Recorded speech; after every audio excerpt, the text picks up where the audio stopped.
Jamie joined the chamber staff in late December and will be serving as our program and operations coordinator. So welcome, Jamie. Thank you. I'm happy to be here. Glad to have you. Speaking of new talent like Jamie, young professionals today want to work for businesses that positively impact the community. They want to work for companies that believe in social justice, who provide volunteer opportunities, who give back to the community, not just by stroking a check, but also working to improve others' quality of life. We're fortunate to have Mauricio Velasquez of Diversity Training Group leading us in our diversity seminar in 2 weeks, January 21st. We hope you'll join us to enhance your current culture of diversity. So look for that on the chamber newsletters or go to the website to enroll. Today's program will build relationships with our public safety and law enforcement leaders, helping to build community and accelerate our business success. I'm sure you know that quality of life is one of the primary considerations for business recruitment and expansion. But did you know that crime rates and types of crimes are also considered in recruiting and expanding businesses? I certainly emphasize our area's low crime and quality of life when I'm recruiting software developers for my company. Let me thank our first 2021 sponsor, Hurt and Profit, for their support of our program today. This engineering firm understands that building community is essential. It's part of their mission, vision, and values as a full-service engineering and surveying firm. Please welcome our sponsor, Jessica Littlejohn, professional engineer and vice president. Jessica? Thank you, Henry. My name is Jessica Littlejohn, and as Henry said, I'm the vice president of business development at Hurt and Profit.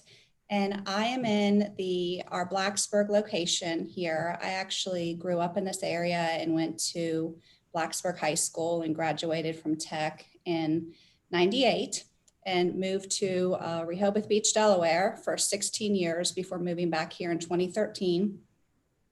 So we have Hurt and Profit is a civil engineering firm, and we have 4 locations. We have our Blacksburg office.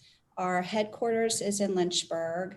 We have a small office in Wytheville, Virginia, and then we recently opened a location in Richmond, Virginia. We have about 140 total employees and cover the range of all civil engineering aspects, which are, utilities, water, sewer, gas. We do transportation, which would be our trails. We worked on the Huckleberry Trail, lots of trails in Christiansburg, in Montgomery County. I think I said we did water and sewer. So trails, roads, stormwater. We do a lot of land development projects with Virginia Tech. We've worked on the Upper Quad project, and we also work for private land development firms in our Lynchburg area, and would like to have the opportunity to do that around the Blacksburg area as well at some point. We have about 50 folks in our Blacksburg office here, and of the majority of those of us have been working in Montgomery County for between 20 and 30 years. So lots and lots of institutional knowledge in this area. And services outside of civil engineering, of course, we have the support services like survey. We also have a large geotechnical engineering group that does materials testing with the drill rigs and everything. I'm sure you see our trucks all up and down 81 doing the surveys for VDOT. And we also do a range of environmental services. So really across the board, many, many things to cover all of that type of work. And as far as somewhat related to what we're talking about today with emergency services, our GIS and GIS programming development team, they have developed the emergency 911 systems and maintain the 911 systems for 5 or 6 counties around here, I think Botetourt being the closest. We mainly serve Southwest and Central Virginia. So that's about it for a general overview, excuse me, of our company. And I will now introduce our moderator, Mr. Robert E. Denton, who is the director of the School of Communication and the W. Thomas Rice Chair at Pamplin College of Business, and specializes in political communication with a focus on media and politics. In addition to his scholarly pursuits, Denton remains involved with local media. He's worked in a variety of capacities, including as a senior consultant, a political analyst, and a host. A current political analyst for WDBJ7 and the Wheeler Broadcasting Group, he's also hosted many of his own programs, including Insight and At Issue with Bob Denton for WBRA 15. Since at Virginia Tech, Dr. Denton has participated in over 2,500 interviews in national, state, and local television, radio, and print media. So wow, very impressive. So I'll turn it over to Dr. Denton. Thank you. You're very kind indeed for that very kind introduction. My goodness. That was actually my brother. It wasn't me. I did it, but anyway.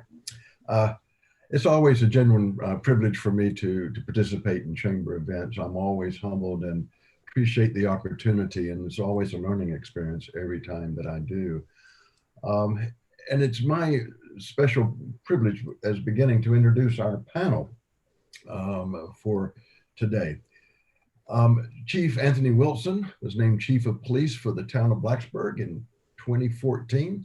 And what's rather unique about Chief Wilson is that he also is a native of Blacksburg, graduated from Blacksburg High School, served in the United States Marines for 6 years, returned to Blacksburg, graduated from Virginia Tech in 1990. Chief Wilson is a 24-year veteran of the Blacksburg Police Department, starting with the department back in 1997.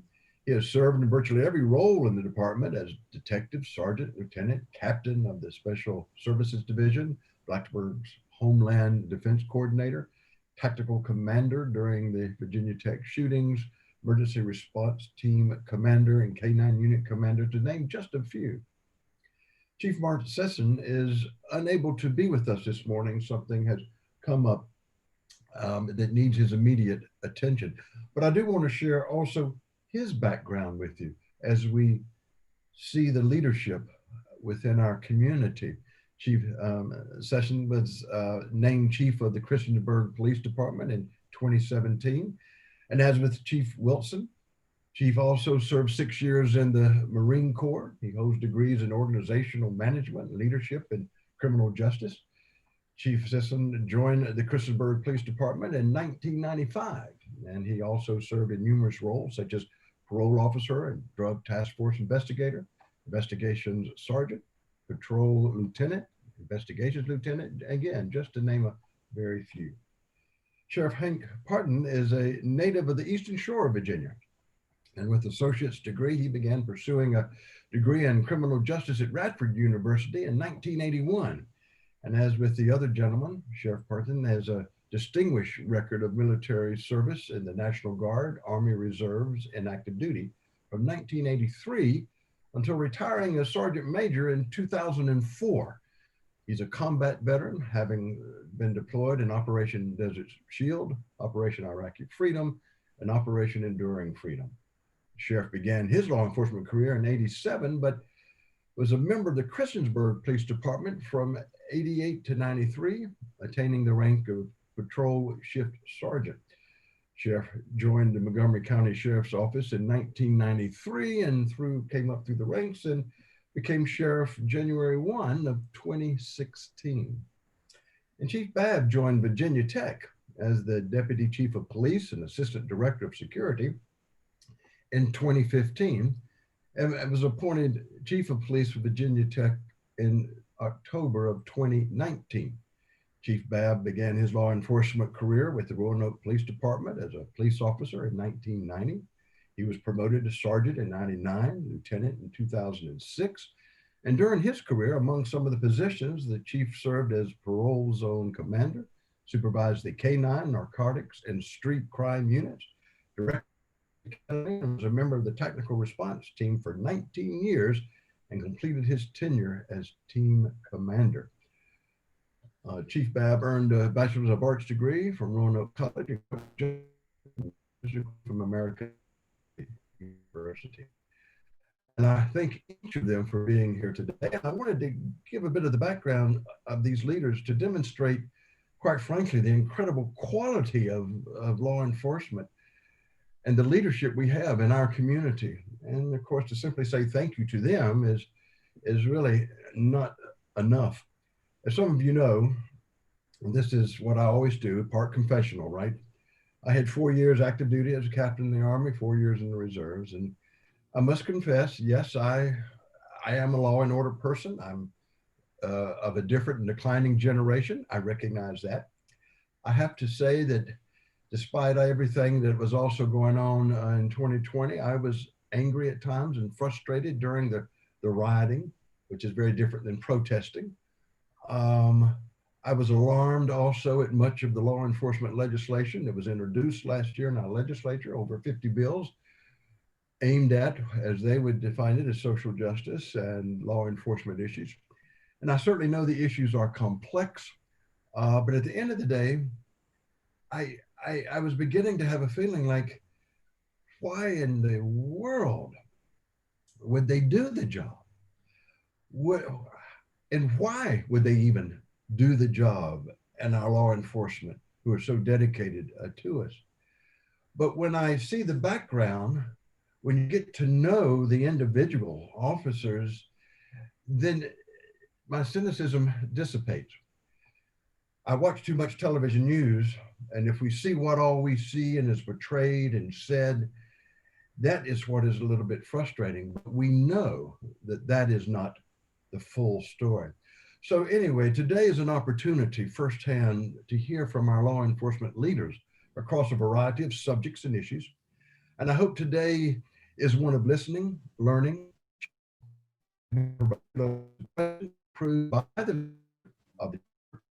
I've also some questions that have been submitted. And so I've incorporated some of those within the larger questions. So let's get to it. And so first, gentlemen, again, thank you so much for being with us. And the first thing, if you could, and we'll go from kind of the broad down to some of the specifics, but could you at least characterize, give us an overview of the department in terms of demographics, like general age range, gender, race, scope of your jurisdiction, how many? Because I'm not sure we really understand the size and scope and the nature and composition of your units. And so, Chief Wilson, we'll start with you, sir. All right, well, thank you for that introduction, Dr. Babb.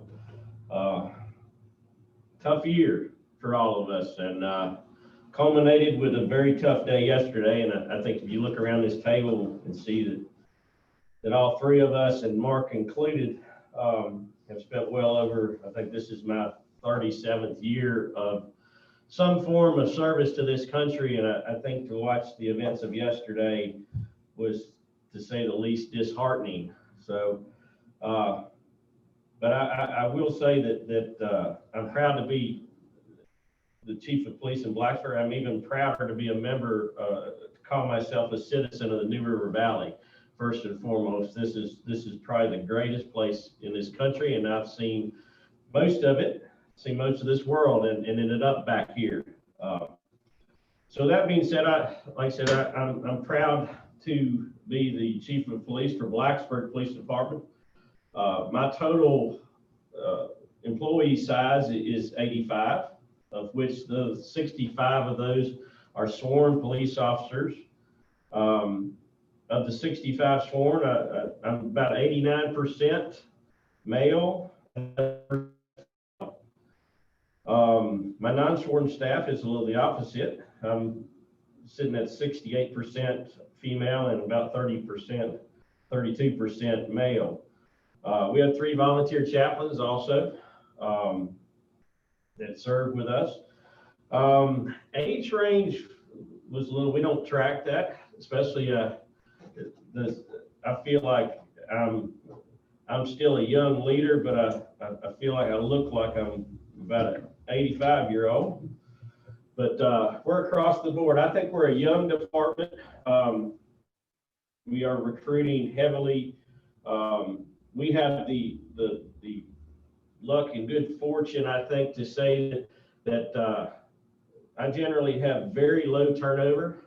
We go in a cyclical kind of environment where we just came out of one where we had a series of 6 or 8 retirements. So I generally will lose 1 or 2 officers to serve in other capacities. Some will go to federal government jobs.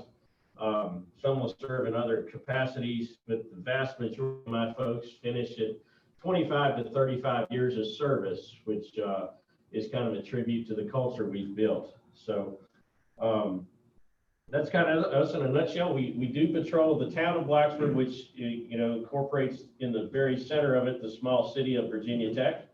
I do that very happily with my partner Babb. We are often hooked at the hip, just like you'll hear through conversations. Very consistent is the men and women can't do it. It's a task that comes up that we can't rely on each other seamlessly. And I heard some of you talking about our event on Sunday that captivated Facebook for so long, but that was probably one of the most well organized, and it was done because and handled effectively and safely because we all know each other so well, respond so quickly to each other's aid, and can seamlessly force multiply in a matter of minutes. So thank you. I hope that kicked us off all right, Dr. Bob. Absolutely. Thank you, sir. Chief Babb, I'll go to you next. Thank you, sir, and good morning to everybody. My name is Babb. I'm fortunate to be the chief of police here. Well, I'm the transplant of the group. Most of my family actually came from this region, and my father and mother were actually married on the Virginia Tech campus, so that's my connection to the New River Valley. So for the Virginia Tech Police Department, I have a staff of around 68, and I say that not so jokingly because I have a couple positions in flux right now trying to figure out where exactly our budget landed.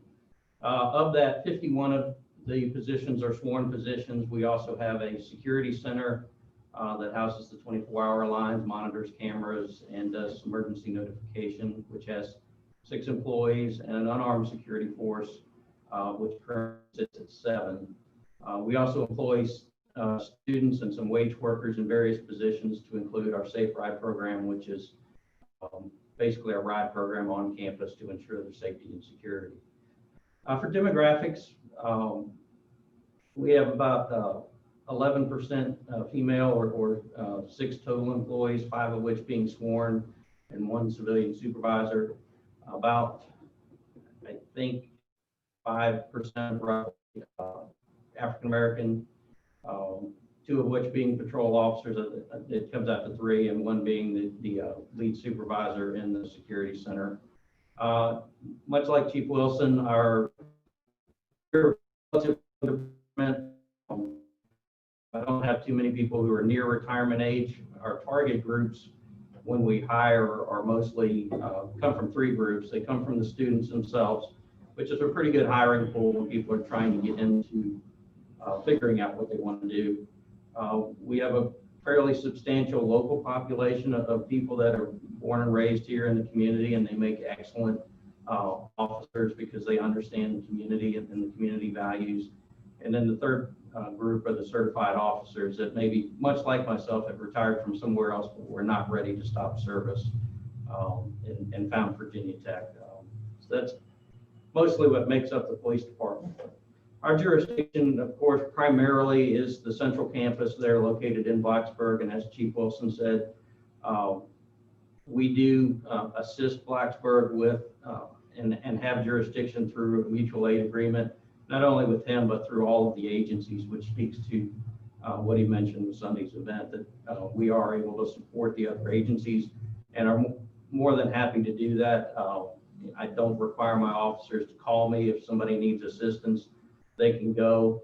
When we talk to community members, and especially things that kind of are near campus, and people ask, who is responsible for me, we can give them a technical answer, but what we tell them is what's more important is that you just call and get help. We'll all show up and then we'll figure out who's actually supposed to write the report.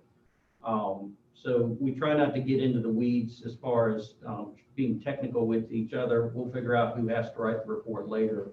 But we work that closely together so that we don't worry about that on the front end when somebody needs assistance. Outside of the central campus, we have some peripheral responsibilities at our other sites as far as providing some crime prevention support and liaison support to other law enforcement agencies throughout the Commonwealth of Virginia. We have technical authority there, so if I'm on site in Northern Virginia, technically I have responsibility. And we do have one campus in Switzerland, which is just a terrible place to be forced to go to periodically for a security survey. Thank you very much, very much. Sheriff Partin, up to you, sir. Good morning, everyone. Thank you for having us today. And Dr. Babb, thank you as always for your time. So an interesting trivia fact for a lot of you probably that don't know, Montgomery County is blessed enough to have the largest sheriff's office southwest of Richmond in the state. So demographically, I have 122 sworn personnel. I have a support staff of about 7 on occasion. It changes. Unfortunately, our world is changing and our career field is changing as well.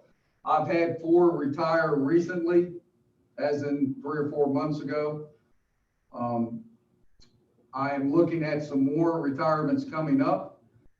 2 years from now, I'm looking at about 17 that can retire, and the majority of those are going to be command staff positions.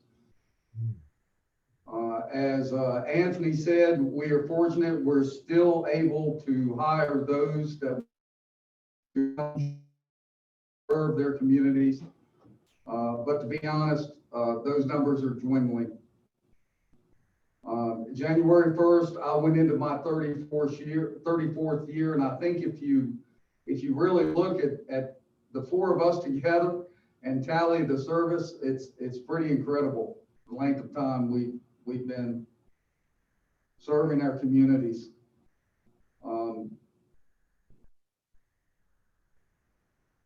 Very proud and very honored to lead this agency, and very proud and very honored to serve with the chiefs that I've served with. And I've got to tell you, in 2016, we did away with all of our antiquated memorandums of understanding and drew up new memorandums that basically eliminated any jurisdictional boundaries in Montgomery County for our officers. It would be nothing for Mac to send some of his officers over here if we needed immediate assistance. We do that without batting an eye, and I can tell you that I don't think that happens anywhere else in this country. We do not have this line, you're in my territory, this is my turf. Montgomery County is so blessed in so many ways with all of their first responders, especially with their law enforcement. So thank you all for having us this morning. Thank you very much. We know in hearing about the pending retirements and kind of clearly a generational shift that's coming, what have you. Explain for us a little bit about the hiring criteria.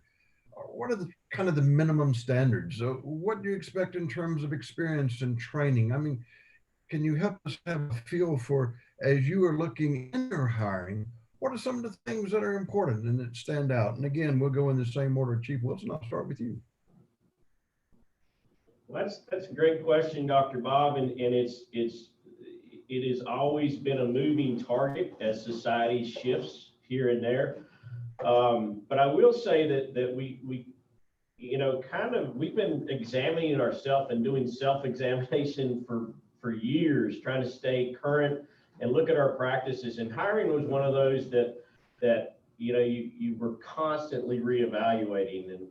And while folks, generationally begin to change, I've been very happy to see that the majority of people still, if you look in the right places, have a deep desire to serve other human beings. And that's ultimately what we're looking for. There used to be some, that you leaned heavily that because it's a very disciplined type of endeavor, you look for military folks, but we've all kind of shifted the parameter to look for what makes a subject's moral and ethical compass has to be straight up. And how do we determine that in a hiring process? Because you're just about to bestow an enormous amount of power on a young man or woman's shoulders. So we changed the way we look for folks. Our hiring processes go more into character. They look for world experience. I like to look for folks who have been out in the public, who are communicators by nature. We have talked to and actually deployed some of the folks from Virginia Tech Psychological Services folks to help us design questions that draw down a little deeper and try to find a chink in that armor that says that somebody may be inclined to be a little left or right of straight up as far as their moral and ethical compass. And then we go out, we recruit. One of the things I'm proudest of is our small program we built, Books and Badges, which Sharon and the Chamber was very helpful in the very beginning, was high school graduates to stay here. In the law enforcement, the enticement was in order to meet our one of our first criteria, you have to be 21 years of age, and we tended to lose a lot of our local young folks who went into other career paths. So we got to community college and took off our cop hats and went out and tried to figure out how to fundraise and built a very small program. We were able to put 5 or 6 of our first group, I think was 6 kids that we from all of Montgomery County, that we provided 2 years of free community college within our TC. They were assigned us as interns to learn about our profession. And at the end of the day, we successfully recruited some of our own back into our industry. But I say the most successful part is that we introduced them to what we do and we made them better citizens. The better part of this little story is that it was actually the foundation for what became our ACE program for Montgomery County, which now provides education for every Montgomery County student shot at 2 years of community college. And it was part of our recruiting thing that seeded that cloud. We have dwindling numbers who want to do this job, but everybody in this room, I will not hire somebody who cannot do this job.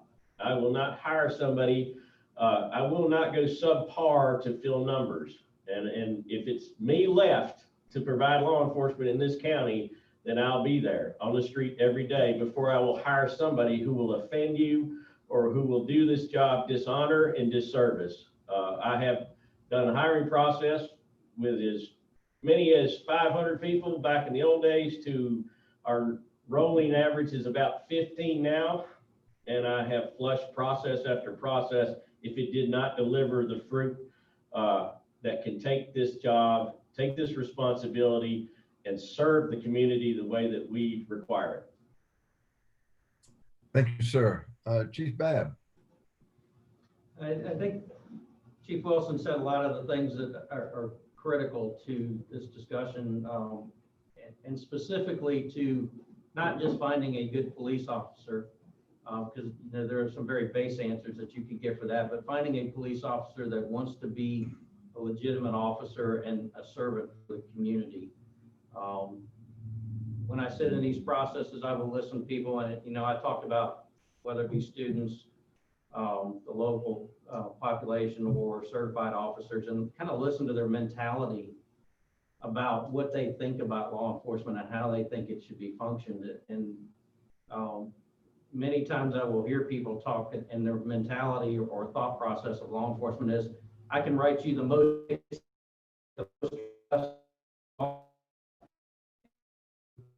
that sometimes brings me pause because it sends a message that they believe that you can arrest yourself out of any situation, that just writing a ticket is the end result and not the corrective behavior, and that there are no other methods to gain that corrective behavior. And that we're not educators, we're just ticket writers and arrest people who make arrests. When I talk to students on campus, I tell them that yes, we are sometimes the keepers of the boundaries, but we are supposed to be seen as a resource. So when I'm interviewing people, that's what I want to hear from them, is that they're able to make personal connections, that they understand that they're there as a resource to the community. You know, and that they recognize the value of that position versus just, you know, being that person that writes tickets or doesn't create the broader perspective to the community. We do a lot of the similar things. There's of course psychological tests that occur in there that give us additional information similar to what Chief Wilson described in the crafted questions that we give to kind of reinforce and redirect some of our questions if necessary. Maybe we missed something, but the psychological profiles suggest you should ask questions in these areas to ensure that, you know, this is the person that you want. Ultimately, as Chief Wilson said, we will pass on people if we don't think they can serve this community. We don't fill positions just because they're vacant. We fill positions because we found the right person. Thank you very much. Sheriff Partin. Obviously, I don't need to kill a lot of time. I would say a lot of the same things. I can tell you that our hiring processes have grown leaps and bounds over the past decade. I can remember when a sheriff would say, you know what, his dad's a good old boy, let's bring him on or bring her on. Those days are long gone, thank goodness. And we do examine an awful lot about a potential candidate through the background testing. And I can tell you in particular at the sheriff's office, they will leave employment here rapidly if I find that we missed something or they're not doing the right thing. And that's just the motto here, do the right thing. In our day and time now, the right thing can be very complicated. But basically, the good has to come through. And as Anthony said, the moral compass is the most important part. Thank you very much. Before we get to some of the kind of specific policy and legislative kinds of things, I came to Virginia Tech in 1988. And of course, it's obvious for those who have been here a long time that, wow, it is very much a team concept. The relationship's incredible. I have seen that, we experienced that. But I'd be curious in your words, how you view not only the relationships y'all have, because that's obvious and you've already all mentioned that, but your departments actually build community. You work with Virginia Tech as it relates to the students, coordinating and working in terms of the business community and different concerns. And so I'd be curious about a statement of how you would describe not only the team, but then how you build that sense of community and how you've accomplished that. And so again, Chief Wilson, your thoughts. You know, we are very community centric, and I think it's one of our saving graces that culture existed long before we saw society starting to question lots of things. Is that the backbone of our service was very community oriented. I've got multiple programs that involve us interacting. One of the biggest things in Blacksburg, you know, seems to be because we have 30,000 students, of which about 22,000 live out in town, or we have a lot of lifestyle conflicts. and so on and so forth. And we learned early on that the solution to those type of conflicts is rarely in the criminal justice system. It's in the community system, and it's in the engaging both sets of folks, introducing people to one another. And I can tell you that especially our work this year and during a pandemic, the way we are able to interact and the way we know our communities was paramount. We inserted 30,000 young people back in here during the middle of a pandemic, and we had citizen concern about behavior and so on and so forth. But it was the fact that, and Mac and I do this all the time. We went face to face with students the entire month of August to talk to them about what was going on in the New River Valley, the fight we were already in, and how they could help and how they could not be a hindrance.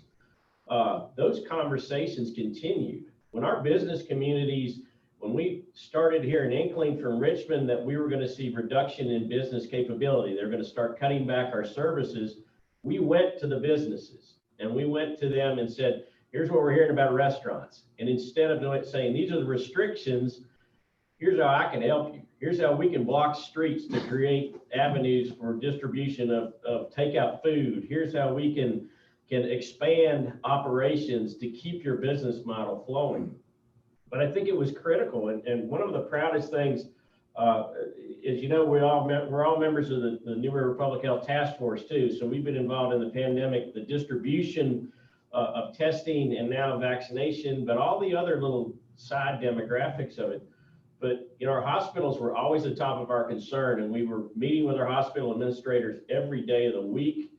And one of the things we were afraid of was that our student population, just being 18 to 24 and generally wild and woolly, would saturate our hospitals and overdo the capacity of our systems. At the end of last semester, I was proud to say that because we had taken this message to the street, we had zero alcohol-related transports among Montgomery, Lewis Gale Montgomery Hospital. And I mean, if you see us in a normal football season year, those are 10 or 12 calls a night for overdoing alcohol. We had zero. And that's a tribute to one, to our students, and two, to the fact that we got the message to the street and we said, this is a community-based problem. And if there was ever a year with all the dissension and all the polarization that we needed to come together, it was this year. And like I said, as we see things in different parts of the world and country unravel, we have consistently stayed together as one entity here in the New River Valley. And it's like I said, while people say this is the toughest year you've ever worked, and I'll echo that, this is the proudest year I've ever been to be a citizen and to work with the citizens of this county and of this community. Very strong statement. Chief Babb. Yeah, I'll echo what Chief Wilson said, and I'll just, but law enforcement for years has been criticized as being able to tell a community what their problem is. And I think the important thing that occurs here is that there's a partnership, and there's a listening, and there's a not, great, we heard your problem, now here's what you need to do. It's that let's all roll up our sleeves and let's get together and solve this problem. Again, kind of going back to what I said about police officers to me need to be seen as resources, not just the keepers of the boundaries. And I think that's the important dynamic that occurs here. Not every once in a while, not when there's a big crisis, but regularly. I think the officers at the base level, they spend their time trying to make those connections and do those things to ensure the citizens end up with in a better place after whatever the interaction may be. Thank you very much. Sheriff Partin. I think obviously, like Anthony said, the pandemic took control way back when. But thank goodness we were already so used to being community oriented. We had no trouble at all transitioning over. And obviously our hospitals were were foremost on our minds, and thanks to Anthony's leadership, along with our hospital CEOs, we were able to put this task force together. And with Dr. Bissell's knowledge and guidance, it is what it is, and thank goodness for it. So as far as community relations go, I think we do it better than anybody else. And it's because we love our community. Thank you. I want to drill down a little bit at this point, and it's about us trying to understand as it relates some of the issues. This is not political, but you can articulate when we hear some of these terms and buzzwords, or as you know, the chamber has a legislative agenda and what have you, and can have a voice in terms of the government and sharing. But we need to understand when we hear certain phrases, what does that impact in terms of you doing your job, retention and recruiting? And just a couple of that I'll throw out to help us understand. Again, not political, but in terms of pragmatic and operational, help us understand so that we individually, and perhaps the chamber collectively, can have a sense of guidance on that. And the first that we had heard a good bit about is ending qualified immunity for police officers. The dimensions of that, help us understand what is that, the implications of that. You don't necessarily have to take a side, but help us, as that seems to be a term that's out there last time and will be again in terms of the upcoming session. I'll let Mac, is that okay, Dr. Babb? They've heard me pontificate every time. I'm gonna let Mac go first this time so he can lead off. Absolutely. This is more of a discussion among y'all, and so yes, please. And I appreciate that conversation. There are a number of things that are floating around in the community that are just flat out wrong information. And the topic of qualified immunity is one that is significant, and it's critical to law enforcement's operations. And if it were to go away, it would be a significant hindrance to our ability in the field and also create an officer safety situation. The topic of qualified immunity is strictly on as it applies to civil liability. So the very first thing that everybody needs to know is qualified immunity does not protect anyone from being criminally charged with an offense. That has been thrown out there. I don't know how many times I listened to that over the summer, that cops weren't charged because of qualified immunity. That's not true. For qualified immunity to exist, there has to be a law, and there can't be a material difference in what the stories are. So if I use force against somebody, and for whatever reason I take a baton and strike them once, and they say, well, you not only struck me, you hit me with a car. That's a material difference. So qualified immunity would not be applied in that situation because there's an actual argument there. But if both parties agree that whatever action I took is the action they received, then the only question is, was that a lawful action? And if it is, the case stops there.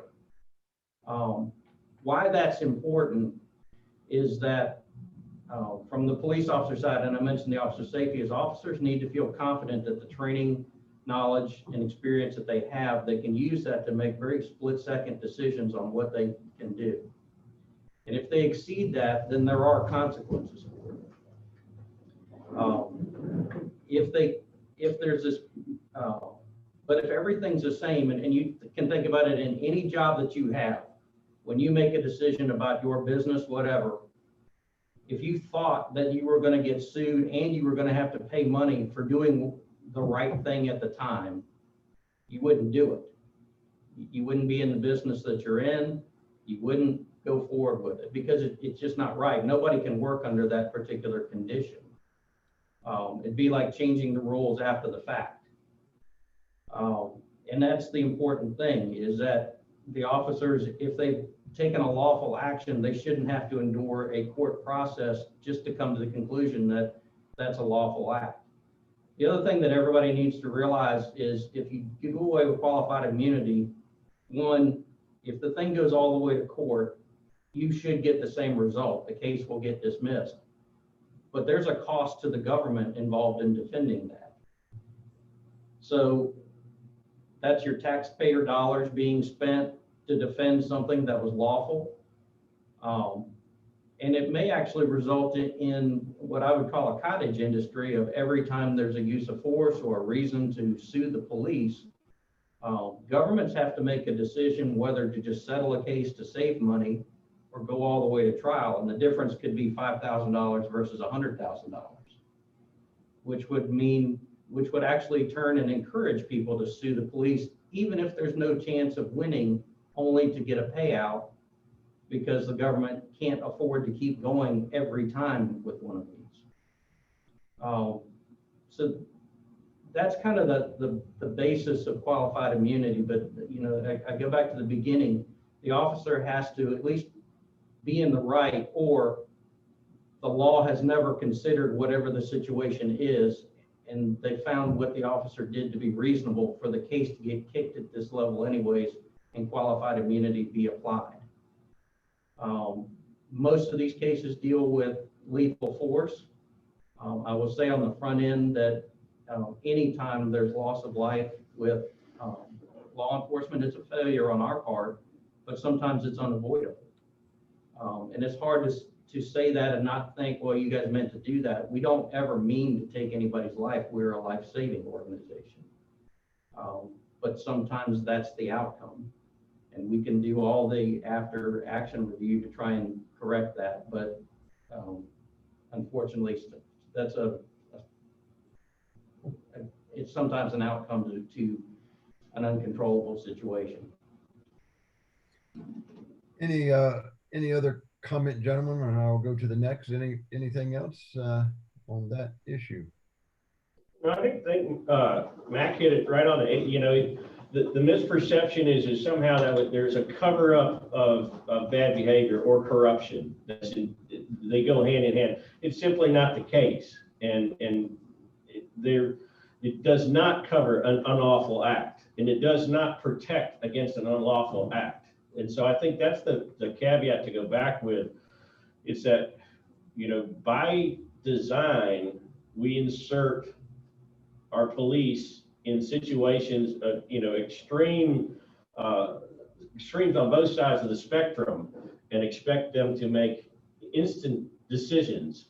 And we train them to a level that's regulated and so on and so forth. And we have to allow them to use that training with a certain amount of liability protection, that they are working in a lawful manner, and teach them that if they step across that line, they are unprotected and they are actually, you know, will be dealt with accordingly. So I think that's the key point, is that it's somehow been tied into a cover up of bad behavior. And it's simply, that's not the case. And that was not the way it was written or practiced in this state.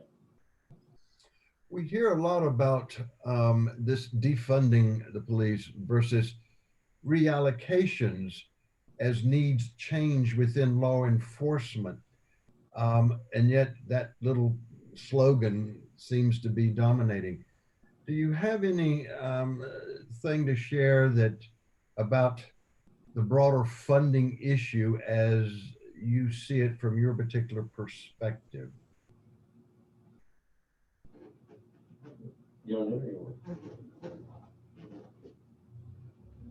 Dr. Babb, I think we can tie that right back to qualified immunity. And the reason I want to talk about that is because we feel so strongly about it.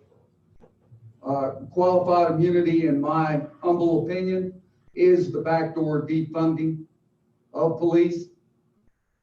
And whoever is pushing this should be ashamed. Thank goodness our Board of Supervisors has already passed a resolution in opposition. Qualified immunity is the biggest reason that our numbers of applicants are now dropping. And qualified immunity is going to be detrimental to every Dismantling qualified immunity is going to be detrimental to every community in the Commonwealth. Experienced command level people are going to leave in droves, and they already are. Just look at the numbers of the state police in the past few months passing through the Virginia retirement system. Defunding police and qualified immunity are neck and neck, running together. I think, Dr. Babb, it's an interesting, and just anecdotally, I have a young student that irritates Mac a lot, who's a self-proclaimed Antifa member who has traveled to Washington and Oregon and several other places. And I periodically talk to him because I think he's interesting, to hear their perspective on anarchy but he actually, and I said, what do you think? As we were talking about this catchphrase, defund the police. He said, absolutely the most horrendous thing, for the Black Lives Matter group to adopt, because it automatically it drew a line in the sand. It's about lawlessness. It's about this and then the other. Absolutely best thing that ever happened to the Antifa and the anarchist movement, because we can demand it and know that it'll never happen. And so he was like, I love it. We take it everywhere we go. But what it's trying to drill down to is, and I think the real and the intelligent conversation is where are police inserted where they should not be? And is this I'll talk about mental health. Our mental health system is absolutely in turmoil, and every year, and with it seems like with every one piece of legislation that's out there to restrict policing, we see 2 or 3 other pieces that insert us deeper and deeper and take us into places that we don't belong. We don't belong holding folks for mental health evaluation for hours and sometimes days at end now. So it's about reallocation of funding. And if that question comes up, then I think that's one we have to have as an intelligent conversation. When we start looking at who delivers services and how they're delivered. But we can't, it just gets thrown out as a haphazard slogan to saying to solve the problems, the evils of society, let's quickly do this and get rid of this, without any forethought or hindsight into how are we going to do this. And I think the one side thing that really makes our lives difficult, not just, we live blissfully in a very good place, but you can't help but as someone who has spent their entire life serving this country, not be affected by how things are playing out and the switch to a more lawless type of mentality in this country. And it's, I don't mind evaluation. I'll tell you, I'm as transparent as if you want to come and look at how we do things, and if there's a better way to do it, we will adopt it. But don't change the game and expect service without some kind of plan and forethought. So I think while that's a catchphrase, I think it's a misunderstood phrase. I'm all about looking at where we are inserted where we don't need to be and how to deliver better services to our citizen. But to randomly or haphazardly shift funding away, which ultimately takes away folks from the street or takes away our ability in this day and time without some form of plan, it's not just irresponsible, it's absolutely dangerous. We are approaching the time, but if you will indulge us, can we go on for another maybe 5 minutes or so? There are 2 final questions I'd kind of like to get to. And so I will beg forgiveness. And obviously those of you who have a hard departure, we certainly understand. But there are 2 final things, if we may go over maybe 5 minutes or so. Can I see some thumbs that that's okay? And what have, okay, thank you so much. So one of the things that appears to be spreading is what I would call, in my simplistic, is this resisting arrest seems to be more common and routine, confrontational. Of course, when a parent told me to do something, you did it. If they told you a second time, now you're on thin ice. There was no third time asking you to do something. I mean, come on, please. And I only might get a second ask from mama, not daddy. I mean, you know, so it seems to be, is it a trend? And it seems when they were talking about assaulting a police officer, only making it now a misdemeanor, what can we understand that scale of resisting arrest? What is that? To what extent? And then using force and things like that. Can you address that? And then we'll have one more question for you to conclude. Go ahead, Matt. So when I address the students on that particular topic, I tell them many times that, and of course I also throw in there that a lot of times when we're dealing with them, their thought process many times is affected by other substances that they may have ingested, alcohol mostly. So they may not be making the best decision to start with, but even if they're totally within their wits, trying to argue about whether or not you should or should not be arrested in the middle of the street is never a good idea, even if you're in the right. You know, I tell the students, I said, for whatever reason, you are dealing with officers who are highly trained, who understand the law, who understand what probable cause is, and I could go into a very quick lecture about how low that standard actually is, that I think many people don't understand. That there's just the thought that you can argue your way out of being arrested once the officer decided is ridiculous. But then to think that you can actually wrestle your way out of being arrested between the heavily trained armed officer that's in front of you and the fact that he has a radio and can bring people down is just a recipe for disaster. No officer wants to do that. If they've made the decision, it's not to create a situation where force is necessary. But if they've made that decision, they've been trained that they can escalate with the person that is resisting the arrest. And it just creates a situation where people are going to get hurt when they end up continuing to resist it. And it's unfortunate. Many times, I can think over the years, the number of times somebody's resisted, and after the situation was over, you end up spending hours with the person, and they're nice people. They just made bad decisions, and you have great conversations with them after the fact, all because they had a false impression about what was going on at the moment. There are times when people make bad decisions, and the proper venue for dealing with that is filing a complaint with the police department and letting the police investigate and going to court and letting the judicial system review what the officer knew at the moment and deciding there whether or not they were wrong or right.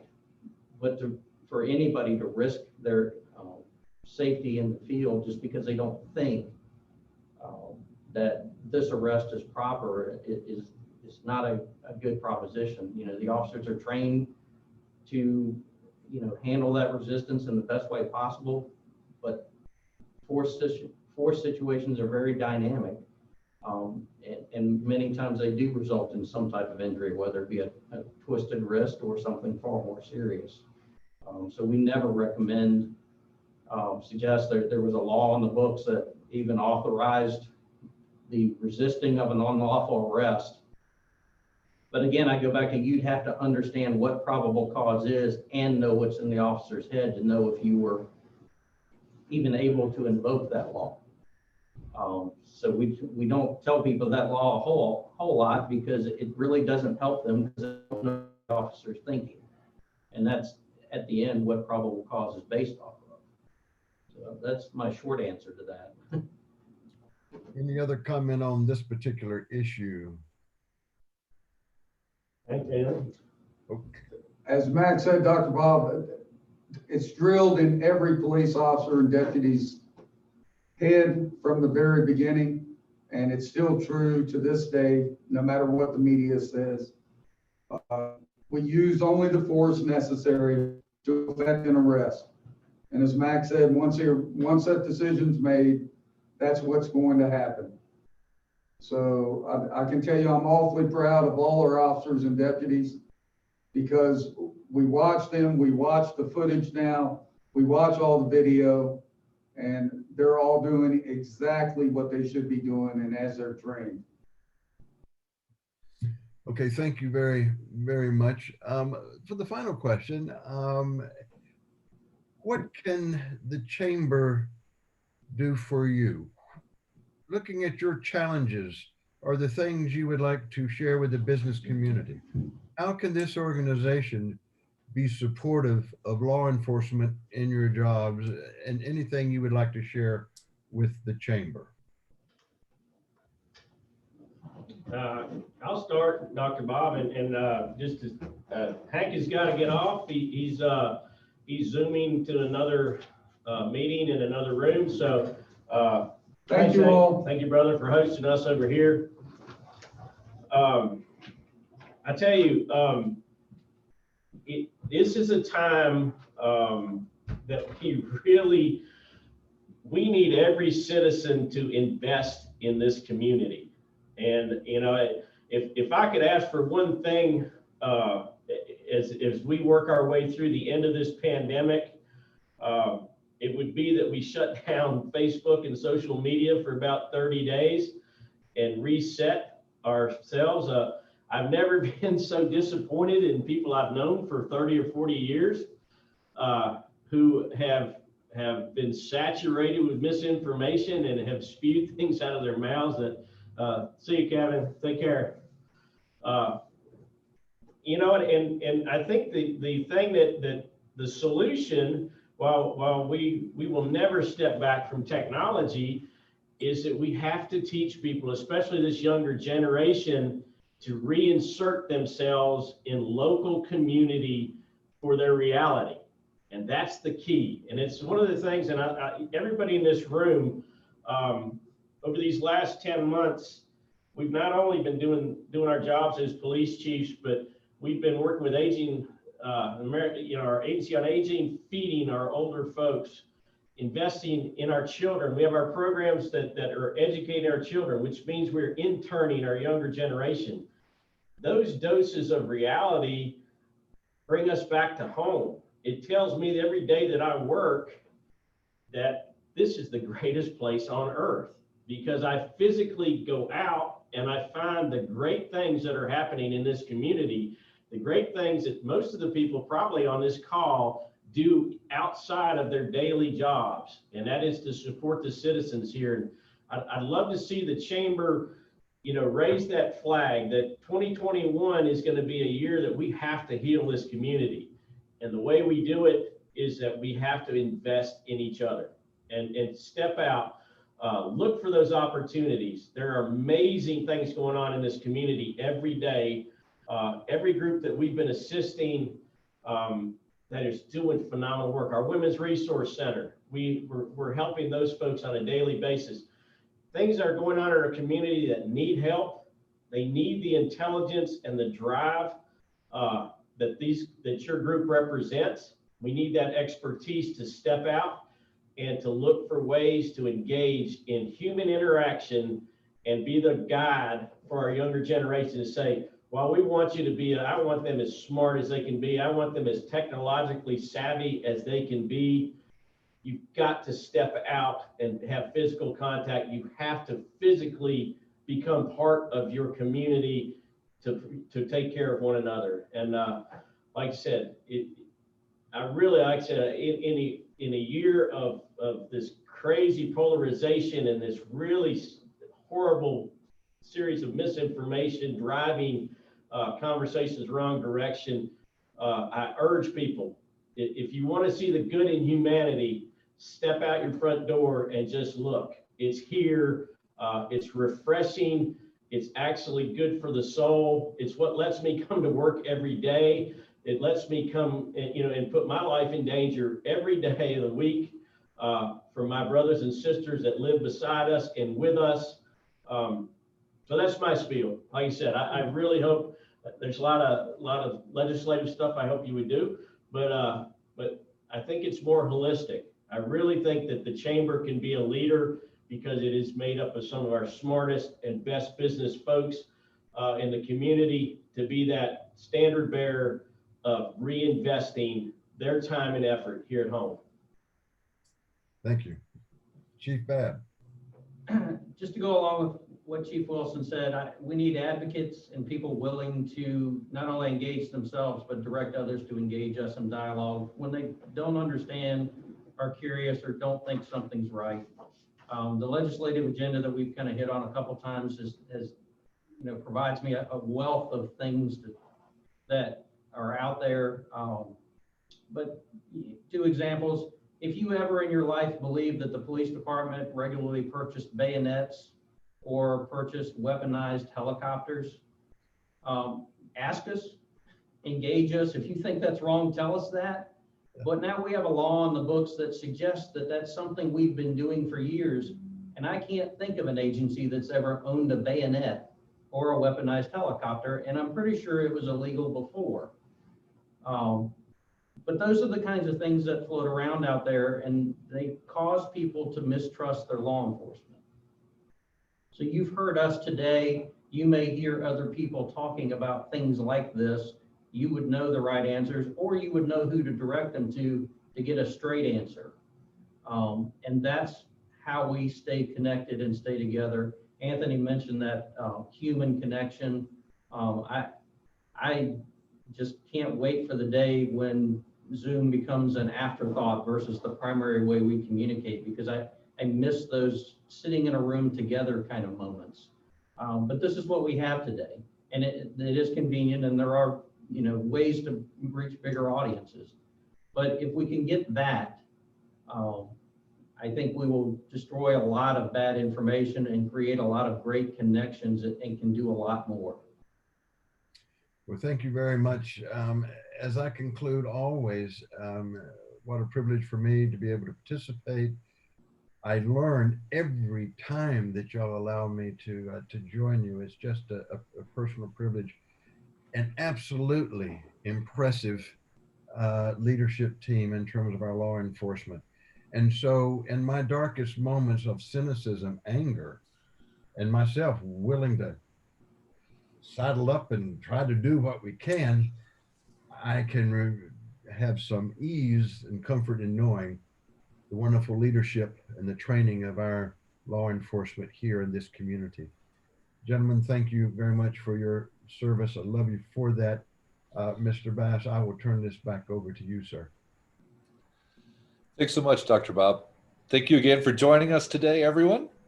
Thanks to Chief Babb of Virginia Tech, Chief Wilson of Blacksburg, and Sheriff Partin, who had to leave just a moment ago. Please convey our appreciation to Christiansburg Chief Sisson, who had to miss this event at the last minute. It is immensely helpful to learn about your leadership and your dedication to service in Montgomery County, Blacksburg, and Christiansburg.